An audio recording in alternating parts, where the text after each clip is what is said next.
Champions trophy में भारत ने पाकिस्तान को 6 विकेट से करारी शिकस्त दी है। पाकिस्तान ने पहले खेलते हुए 241 रन बना दिए हैं और जवाब में उतरी भारतीय टीम ने शानदार खेल दिखाया। विराट कोहली ने शानदार शतक बनाया, श्रेयस अय्यर ने 56 रन बनाए और कप्तान रोहित शर्मा ने 20 और शुभमन गिल ने 46 रन बनाए। तो तस्वीरें आपको दिखा रहे हैं। ये तस्वीरें लोग सड़कों पर उतरकर जश्न में डूबे हुए नजर आ रहे हैं। हाथों में तिरंगा लेकर आतिशबाजी करते हुए, एक दूसरे को मिठाई खिलाते हुए भारतीय क्रिकेट प्रेमी जश्न मना रहे हैं। तो वहीं भारत की शानदार जीत पर उत्तराखंड सीएम पुष्कर सिंह धामी ने भी टीम को बधाई दी है। सोशल मीडिया पर उन्होंने लिखा कि चैंपियंस ट्रॉफी के ग्रुप लीग मुकाबले में भारतीय क्रिकेट टीम ने पाकिस्तान को पटखनी दी है। इस शानदार प्रदर्शन के लिए टीम के सभी सदस्यों को बधाई और आगामी मुकाबले के लिए शुभकामनाएं।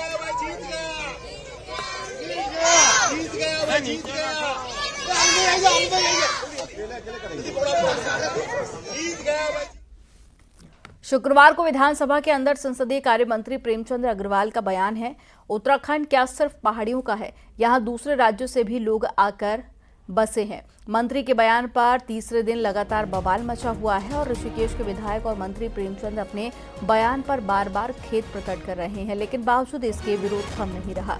रविवार को मंत्री गंगा तट पर पहुंचे और प्रेमचंद अग्रवाल का कहना है कि वो चरणों में गिरकर माफी मांगने को तैयार है, बशर्ते पहाड़ और मैदान के नाम पर जो दुष्प्रचार चल रहा है वो थमे। मेरे साथ न्याय कर, क्योंकि मैंने कोई गलत काम नहीं किया, न मैं किसी को गलत कहा, न कभी मेरी मंशा थी, न है, न रहेगी, न सोच सकता हूँ। यदि ये दुष्प्रचार समाप्त हो सकता है, मैं तो कह रहा मैं उनके चरणों में लौट के माफी मांगने को तैयार हूँ, लेकिन आप दुष्प्रचार करना तो छोड़िए। कैबिनेट मंत्री प्रेमचंद अग्रवाल के सदन में पहाड़ और मैदान के बयान पर सीएम धामी ने कहा कि ये राज्य सभी का है। राज्य में कई अंचल हैं, सभी राज्य को आगे बढ़ाने का काम करेंगे। किसी की भी भावनाएं आहत करने का कोई अधिकार नहीं है।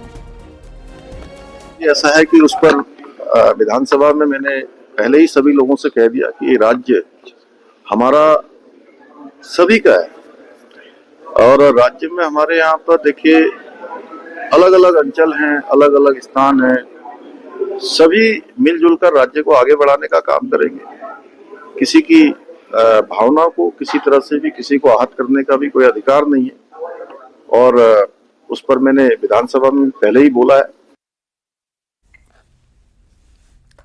उत्तराखंड के जिन इलाकों में अब भी राजस्व पुलिस व्यवस्था लागू है, वहां अब रेगुलर पुलिसिंग को लेकर कवायद तेज हो गई है। इससे न केवल अपराधों पर लगाम लगेगी बल्कि स्थानीय लोगों को भी न्याय मिलने में आसानी होगी। आपको रिपोर्ट दिखाते हैं।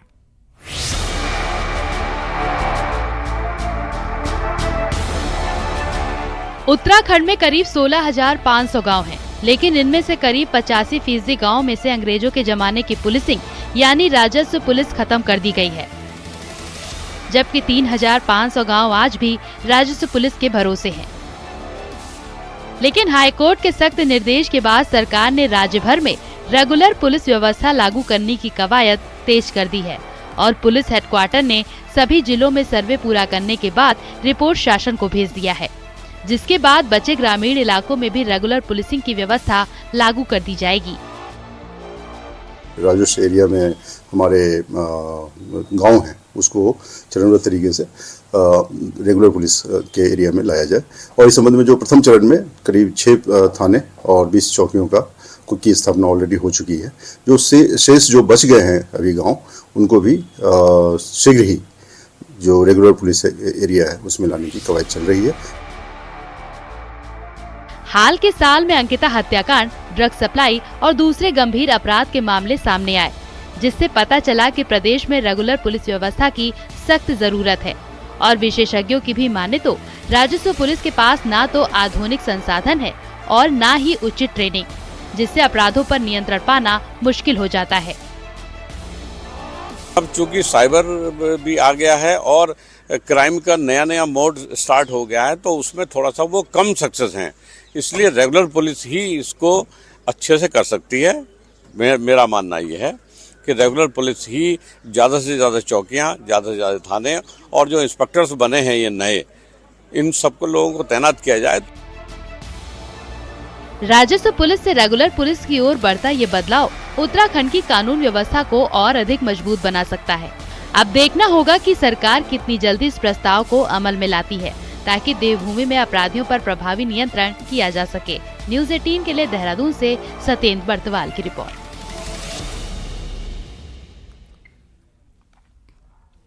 उत्तराखंड सिंचाई विभाग में फर्जी तबादले के मामले में सचिव सिंचाई ने जांच कर एफआईआर दर्ज कराने के निर्देश दिए हैं। विभागीय अधिकारियों की मिली भगत से फर्जी हस्ताक्षर कर 4 इंजीनियरों के ट्रांसफर के आदेश दिए गए थे। वहीं आरोपियों के खिलाफ विभागीय जांच शुरू हो गई है। साथ ही मामले में जल्द केस दर्ज किया जा सकता है।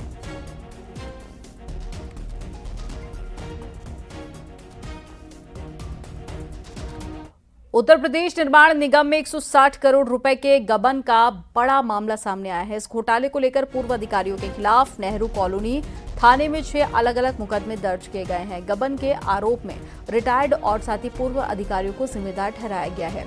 दरअसल अपर परियोजना प्रबंधक सुनील कुमार की शिकायत पर जांच शुरू की गई थी, जिसमें सरकारी विभागों के लिए दी गई निर्माण राशि को दूसरे काम में खर्च दिखाया गया था।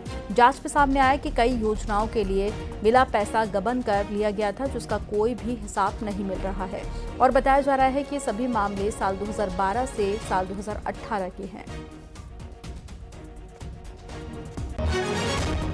देखिए, कल थाना नेहरू कॉलोनी पर 6 एफआईआर उत्तर प्रदेश राज्य के निर्माण निगम के भूतपूर्व जो कर्मचारी रहे हैं उन पर अभियोग पंजीकृत किए गए हैं, जिसमें सेक्शंस जो हैं 409 और 420 आईपीसी में अभियोग पंजीकृत हुए हैं। बेसिकली इनमें जो भी 6 प्रकरण हैं, इसमें टोटल 5 अभियुक्त हैं, जिनमें अलग अलग प्रकरणों में अभियोग पंजीकृत हुए हैं और इसमें वित्तीय अनियमितता को लेकर और राजकीय धन के गबन को लेकर आरोप इन पर लगे हैं। अब इन्वेस्टिगेशन जारी है इसमें। एक तरफ पैसों की कमी के चलते कई योजनाएं परवान नहीं चढ़ पाती हैं, तो वहीं पिथौरागढ़ जिला में योजनाओं के लिए आई धनराशि खर्च नहीं हो पा रही है। आलम यह है कि वित्तीय सत्र के खत्म होने की कगार पर है और बावजूद इसके तमाम योजनाओं में पैसा बकाया है। आपको रिपोर्ट दिखाते हैं।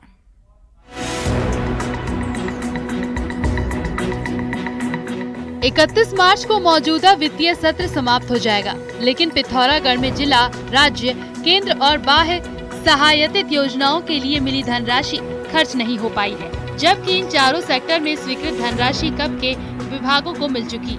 अब जब वित्तीय सत्र की समाप्ति को बामुश्किल 1.5 महीने से भी कम का समय बचा है, तो कैसे समय रहते इसका सही उपयोग हो पाएगा, कोई नहीं जानता। जिला योजना में हमारा 66% खर्च हो गया है और राज्य योजना के अंतर्गत हमारा 65% हमारा खर्च हो गया है और केंद्र पोषित योजना है उसमें हमारा 94.35% समथिंग खर्च हो गया और बाह्य सहायतित में हमारा थोड़ा 38% खर्च है। जिला योजना के लिए इस साल 71 करोड़ 78 लाख जारी किए गए, लेकिन अब तक मात्र 47 करोड़ 89 लाख रुपए ही खर्च हो पाए। राज्य सेक्टर में जारी 376 करोड़ 53 लाख के मुकाबले 244 करोड़ 7 लाख खर्च हुए हैं। केंद्र सेक्टर में 291 करोड़ 30 लाख के सापेक्ष 201 करोड़ 38 लाख रुपए खर्च हुए हैं। बाह्य सहायतित योजनाओं का हाल भी कुछ ऐसा है। बाह्य सहायतित योजना में जिले को 113 करोड़ की धनराशि मिली है, लेकिन अब तक खर्च 43 करोड़ 78 लाख ही हो पाए हैं। इस लिहाज से देखें तो चारों सेक्टर में अब तक करीब 75% धनराशि ही खर्च हुई है। वर्ष का अंतिम चरण ये चल रहा है। हमें उम्मीद है कि हम फरवरी में अधिकतम धनराशि का उपयोग कर लेंगे। जो भी जिन जिन विभागों के द्वारा अतिरिक्त धनराशि की जो मांग की गई थी वो हम लोगों ने जारी कर दी है। विशेष तौर पर जिला योजना जो कि हमारे लगभग 72 करोड़ के लगभग की थी, उसकी धनराशि हमारी पूरी जारी हो चुकी है। चारों योजनाओं में सबसे ज्यादा धनराशि सिर्फ केंद्र सेक्टर की खर्च हो पाई है। इस बार निकाय चुनाव की आचार संहिता भी धनराशि को खर्च करने में आड़े आई है। न्यूज़ 18 के लिए पिथौरागढ़ से विजयवर्धन उप्रेती की रिपोर्ट।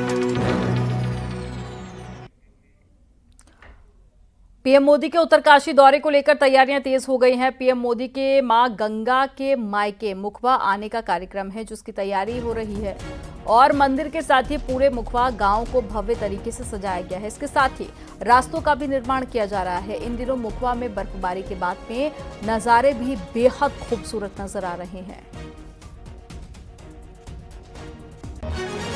गांव में भी काफी कुछ कार्य किया गया है। उनके स्वागत के लिए थोड़ा गांव का सुंदरीकरण एवं अन्य प्रकार के काम भी यहाँ पे हुए हैं। देखिए, दैवीय प्रकृति भी मोदी जी के आवागमन में प्राकृतिक सुंदरता अपनी सुंदरता बिखेर रही है। उम्मीद है कि माननीय प्रधानमंत्री जी के आगमन के पश्चात बड़ी संख्या में शीतकाल में साहसिक पर्यटन के लिए बड़ी संख्या में पर्यटक यहाँ पर आएंगे और स्थानीय जो अर्थव्यवस्था है उसको, जो सीजनल हुआ करती थी, वो 12 मासा अर्थव्यवस्था, पर्यटन अर्थव्यवस्था के रूप में बदल जाएगी, ऐसी हम आशा करते हैं। हरिद्वार में चल रही शारदीय कांवड़ यात्रा अब जोर पकड़ रही है। 26 फरवरी को होने वाली महाशिवरात्रि से पहले हरिद्वार में गंगाजल लेने के लिए पहुंच रहे कांवड़ियों की संख्या लगातार बढ़ रही है। यहां हर की पैड़ी और नमामि गंगे घाट पर कांवड़ियों का मेला लगा हुआ है और पुलिस प्रशासन की ओर से कांवड़ियों की सुरक्षा और सुविधा के लिए इंतजाम किए गए हैं। ट्रैफिक व्यवस्था के साथ ही मेला क्षेत्रों को अलग अलग सेक्टर और जोन में बांटा गया है। महादेव का जल अभिषेक करने के लिए यहाँ से खड़ी कांवड़ लेकर जाते हैं, जो कंधे पर ही जाती है। और जब जल हो जाता है उसके बाद ही वो नीचे उतरती है। तब तक हम पैदल यात्रा करते हैं। 165 किलोमीटर की पैदल यात्रा होती है।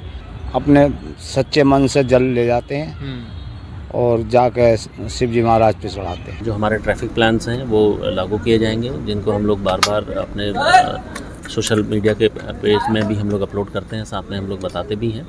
इसमें हैवी ट्रैफिक से कुछ रूटों पर प्रतिबंधित किया जाएगा और कुछ जगह पर वन वे सिस्टम भी लागू किया जाएगा। उसके संबंध में हमारे एसपी ट्रैफिक और एसपी सिटी के द्वारा बार बार अलग अलग उसमें सोशल मीडिया के माध्यम से आपको अवगत कराया जाता रहा है। तो हम लोग इस सर्दी कांवड़ के लिए पूरी तरीके से तैयार हैं।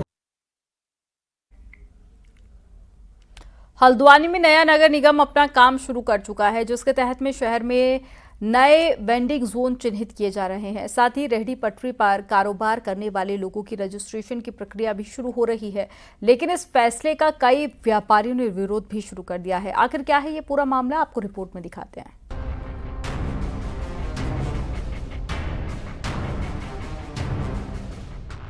कुमाऊं के सबसे बड़े बाजार हल्द्वानी में रेहड़ी पटरी वालों ने मेन बाजार में ग्राहकों का चलना तक मुश्किल कर रखा है। इसी को देखते हुए नगर निगम अब नए वेंडिंग जोन चिन्हित कर रहा है, ताकि सरकारी जमीन पर कब्जा कर व्यापार कर रहे इन लोगों को एक ऐसी जगह दी जा सके जहां ये बिना रोक टोक खुलकर व्यापार कर सके। लेकिन यही व्यापारी पहले से चिन्हित वेंडिंग जोन में ही व्यापार की परमिशन मांग रहे हैं, साथ ही नई रजिस्ट्रेशन प्रक्रिया का भी विरोध कर रहे हैं। और सब कुछ 2018-19-20 के अंदर 31 वेंडिंग जोन चिन्हित किए गए, जिसमें से आधे के ज़्यादा खत्म कर दिए गए।